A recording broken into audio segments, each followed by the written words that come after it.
कैसे हो प्यारे बच्चों। आई होप आप सभी लोग ठीक होंगे। तो बच्चों आज हम लोग पढ़ने वाले हैं क्लास 10th की केमिस्ट्री, जिसके तीसरे अध्याय का नाम है धातु एवं अधातु। तो प्यारे बच्चों इस चैप्टर में हम लोगों ने काफी पॉइंट्स को पहले ही पढ़ चुके हैं और इसके जस्ट पिछली क्लासेस में हम लोगों ने खनिज, अयस्क और गैंग के बारे में पढ़ा। कुछ पॉइंट्स शेष रह गए थे जो आज की क्लास में हम लोग पढ़ने वाले हैं, जैसे कि भर्जन और निस्तापन। तो प्यारे बच्चों ये पॉइंट्स एग्जाम बोर्ड में बहुत पूछे जाते हैं, तो आज इसे हम लोग समझेंगे बहुत ही बेहतरीन तरीके से। तो प्यारे बच्चों पहले हम समझने वाले हैं भर्जन के बारे में। सल्फाइड अयस्क, प्यारे बच्चों यहाँ पर क्या बात कर रहे हैं, सल्फाइड अयस्क।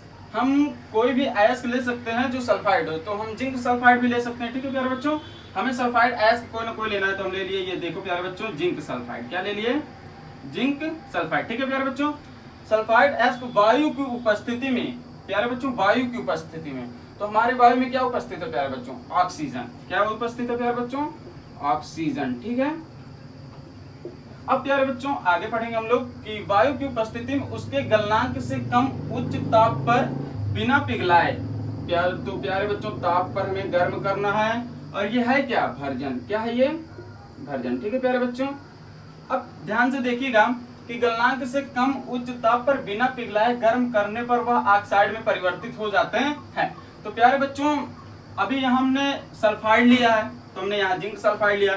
अब यहाँ कह रहा है कि ऑक्साइड में परिवर्तित हो जाते हैं, तो जाहिर सी बात है जिंक ऑक्साइड ही बनना चाहिए। तो देखिए प्यारे बच्चों ये हो जाएगा ZnO, ये क्या हो गया प्यारे बच्चों, Zn, जिंक ने ऑक्सीजन के साथ क्रिया किया, क्या हो गया, जिंक ऑक्साइड। और यहाँ परिभाषा भी बोल रहा है कि ऑक्साइड में परिवर्तित हो जाते हैं। तो प्यारे बच्चों यहाँ पर हम लोगों के सामने बन चुका है जिंक ऑक्साइड, और उसके बाद क्या बनेगा प्यारे बच्चों, सल्फर डाइऑक्साइड। ठीक है प्यारे बच्चों, अब संतुलित नहीं है, संतुलित करने के लिए इसे हम लोग संतुलित कर देते हैं। अगर संतुलित वाली क्रियाएं आपको पढ़ने तो पिछले क्लासेस में जाकर आपको पढ़ना पड़ेगा। ठीक है प्यारे बच्चों, ये रही हम लोगों की भर्जन की डिफिनेशन। अब प्यारे बच्चों हम लोग जानेंगे निस्तापन के बारे में। तो निस्तापन कहता है प्यारे बच्चों की जिंक के कार्बोनेट अयस्क, किसके, जिंक के कार्बोनेट अयस्क। तो जिंक कार्बोनेट का सूत्र क्या होता है, ZnCO3, है ना प्यारे बच्चों। इसको हम लोग कैलामाइन भी बोलते हैं। क्या बोलते हैं, कैलामाइन।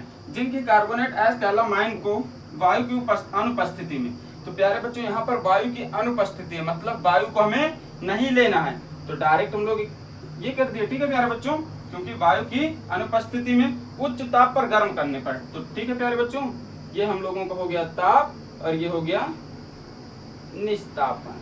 ठीक है प्यारे बच्चों, तो यह जिंक ऑक्साइड में परिवर्तित हो जाते हैं। ठीक है प्यारे बच्चों, ये हो गया जिंक ऑक्साइड, और प्यारे बच्चों ये किस में जाएगा, कार्बन डाइऑक्साइड में। ठीक है प्यारे बच्चों,